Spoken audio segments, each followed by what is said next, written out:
So it appears like Bill Maher's Trump glazing and meat riding has now backfired spectacularly.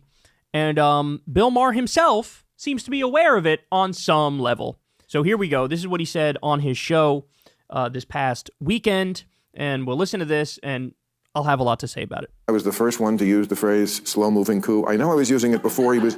Thank you. I know I was using it before he was president the first time. So maybe somebody got to it first. I don't know. And people were laughing at it. I mean, whenever I said he was never going to concede power, they would say, oh, you smoke too much pot. Well, it turned out I smoked just the right amount of pot. So now... I actually have given Maher credit for that, because back in like 2017, 2018, he would say, I don't think Trump is going to leave if he loses in 2020. And I remember thinking at the time, like, come on, man. That's like that is a little bit of TDS. That's a bit of Trump derangement syndrome. I think you're reading too much into it. I think it's much more likely that he will leave. Well, I'll be damned. He did every single thing in his power to try to make sure he cheated and stayed in office. The fake elector slates, all the lawsuits, calling people, even after the violence on January 6th, calling senators and saying, do not certify the election. He was right about that. What's going on in Washington, D.C.? I'll ask you this first, because he does this magic trick. You know, he's passing out pizza, and it's all about big balls, and we're all laughing at what's going on in D.C. Yeah, he's passing out pizza to the troops.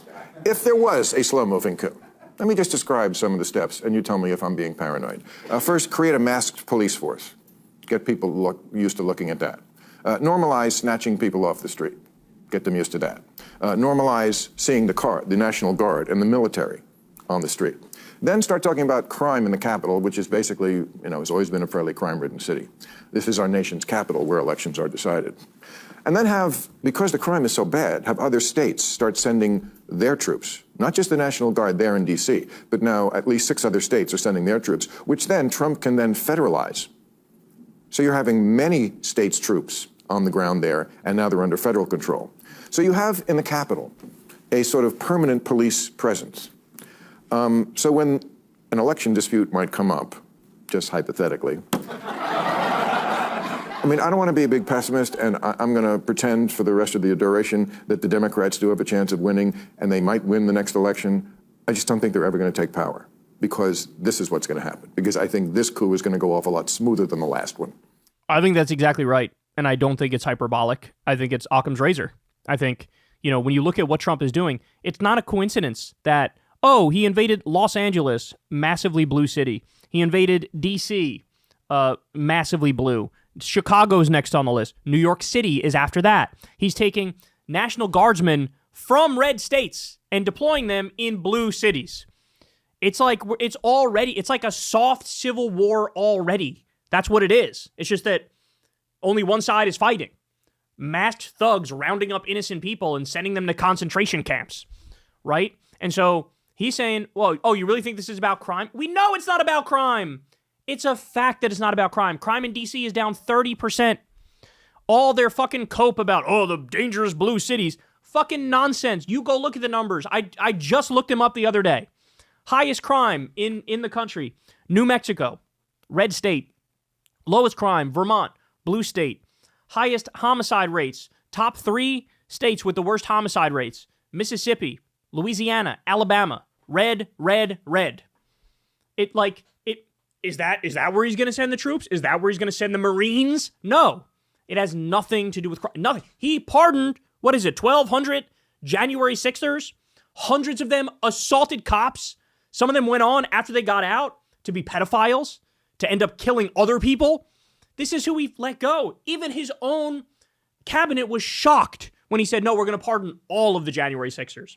Because they thought, oh, we'll, pick out the ones that were nonviolent and do that. No, he said, I'm going to fucking let them all go. Why? Because he's okay with crime and violence if the crime and violence is for him. And so he's laying the groundwork. I said this the other day, too. I know it sounds silly, but I think it's true. Trump would not be spending $200 million to build a 90,000 square foot ballroom if he was planning on leaving in 4 years. That shit it's gonna take 4 years to build that bitch. You think he's gonna let it be done? And okay, yeah, President Newsom, you come and enjoy the ballroom I just built. No, we know who this guy is. We know who he is. Just even the stories, again, I know it sounds silly, but it's true. Even the stories of every time he fucking plays golf, he cheats to the high heavens. He's lied and said he won his club championships, just fucking stealing it from the people who actually won it. I know people who've played golf with him who say, oh, that motherfucker cheats like nobody's business. A guy like that, cheating in like official golf events, right? That's an indication he cheats at fucking everything. Everything. And we know that's what's going to happen. And so, but okay, so Bill Maher saying this, I co-signed every single word he said there. Okay, Bill, but as about 1,000 people pointed out in the replies to your own video, what the fuck was this? It wasn't that long ago. You went to dinner with Trump and you were giggling like a schoolgirl and talking about how gracious and kind he was and how, actually, guys, he's really not that bad and not that crazy. And if you still want me to just hate Trump, well, fuck you. I don't give a fuck about what you have to say. You're unreasonable. Is that not enough Trump derangement syndrome for you? Well, how dare you? Okay, I'm Bill Maher. Okay. In fact, here. I said to him, you're scaring people. Do you really want to be scaring your own citizens so much? And I know now you're all saying, and what did he say to that? Honestly, I don't remember. But it wasn't, okay, I'll stop. So MAGA fans, don't worry. Your boy gave me nothing. Just hats. Hats and a very generous amount of time and a willingness to listen and accept me as a possible friend, even though I'm not MAGA, which was the point of the dinner. My favorite part of the whole night was we were standing in the blowjob room. We were. And he said, you know, I've heard from a lot of people who really like that we're having this dinner. Not all, but a lot. And I said, same. A lot of people told me they loved it, but not all. And we agreed. The people who don't even want us to talk, we don't like you. Don't talk, as opposed to what? Writing the same editorial for the millionth time and making 25-hour speeches into the wind? Really, that's what liberals have? He takes the piss out of everybody else and we can hold ours? Okay, that's my report. You can hate me for it, but I'm not a liar. Trump was gracious and measured, and why he isn't that in other settings, I don't know, and I can't answer, and it's not my place to answer. I'm just telling you what I saw, and I wasn't high. That's just a little piece of it. You can go watch the whole thing. But that was the tone of the whole thing. The tone of the whole thing was like, oh, it turns out behind closed doors, he didn't punch me in the face. He didn't immediately have me sent to alligator Alcatraz. Like, bro, really? Really? Like, and this is an argument Bill Maher himself has argued against in the past. When Christopher Hitchens or somebody said, like, some politician is, you know, hey, they're actually, like, nice behind the scenes. And Maher goes, that's like saying Hitler was nice to his dog. Like, who cares? It's like, yeah, that's the correct response. That's the correct argument. So, bro, really? Like, here we are. I mean, this was what? April. So that's May, June, July, August. We're 4 months later, and now, oopsies, tee-hee-hee. Turns out he's going to be a world historic villain. And, like, this is the thing, right? Everything's got to be within reason, dog, because you have all these fucking idiots on these podcasts, and Bill Maher's part of this, who's, who, us, bro? We just want to, like, have conversations, bro. No big deal, but I'm all about having conversations. It's all about the marketplace of ideas, bro. This is the sort of stuff that they say, and they make it seem like, hey, it's reasonable to want to talk to anybody about anything, and, like, if you're against that, you're just doing a cancel culture, bro. And it's like, actually, you guys don't even believe that. You don't even believe that. There are plenty of examples of reasonable lines that you would draw. If there's some serial killer who, you know, wants to talk to you, are you going to agree to that? How about some current day Nazi extremist? How about a child rapist? How about an Al-Qaeda or ISIS jihadist? How about a tanky or a known liar or a friend who you were besties with, but they betrayed you and wronged you and stole money from you and fucked your girlfriend, or a violent paranoid schizophrenic who's in the middle of a manic episode right now, or a cult leader, or what? Like, there's 1,000 examples of you would look at it and go, I don't know, this person is bad faith, or they're fucking crazy, or they're fucking violent, so you know what? I'll pass on that. But they always suck themselves. They have conversations about having conversations, and they say, anybody who doesn't want to have conversations is fucking some snowflake or some shit. And it's like, no, it's actually called having standards.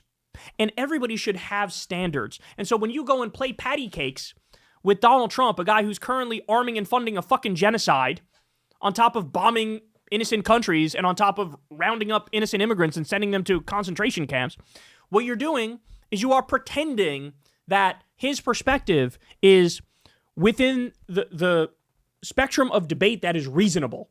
And it is not.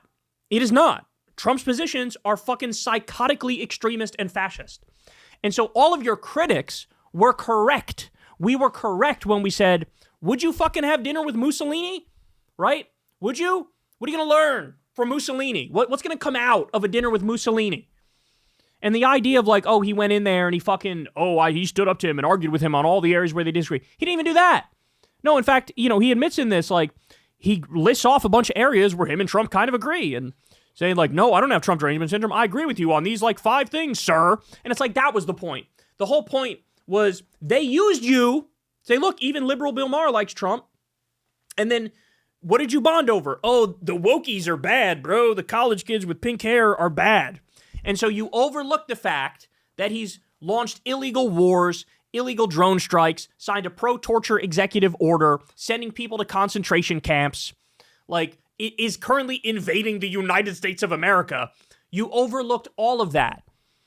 And it had a lot to do with clout, a lot to do with, keeping your name relevant, right? But it's just... So now, oh, shit. Oh, yeah, it turns out all of the harshest critics were the most correct all along. See, that's what you're going to learn about. In the Trump era, this is what I've learned as time has gone by, is that the most hyperbolic, over-the-top, extreme Trump critics from day one, the people who were TDS from fucking day one, were the most correct about everything. About everything. And so Bill Maher should have stayed true to his roots. 2017 Bill Maher, who was like, oh, this guy's not going to leave. That's right. So then why would you go have a nice meeting with, basically the next Hitler? And that's why Larry David, I think it was, wrote that article, basically like mocking the idea of, oh, I had a night with Hitler, and it was like, we had a dinner, and it was very whimsical, and he actually has a great sense of humor. Like, Larry David wrote that for a reason. It was a spoof of Bill Maher, because that's what Bill Maher did. And now to have that same guy come out and say, this is a coup, like he's doing another coup. That's what he's doing. It's like, yeah. So maybe you shouldn't have given him a smooth hand job under the table fucking 4 months ago. Jesus Christ. Hey, y'all, do me a favor and like and subscribe. It helps out big time in the algorithm. Click the bell as well for notifications when videos drop, and watch that video on screen right now. You know you want to.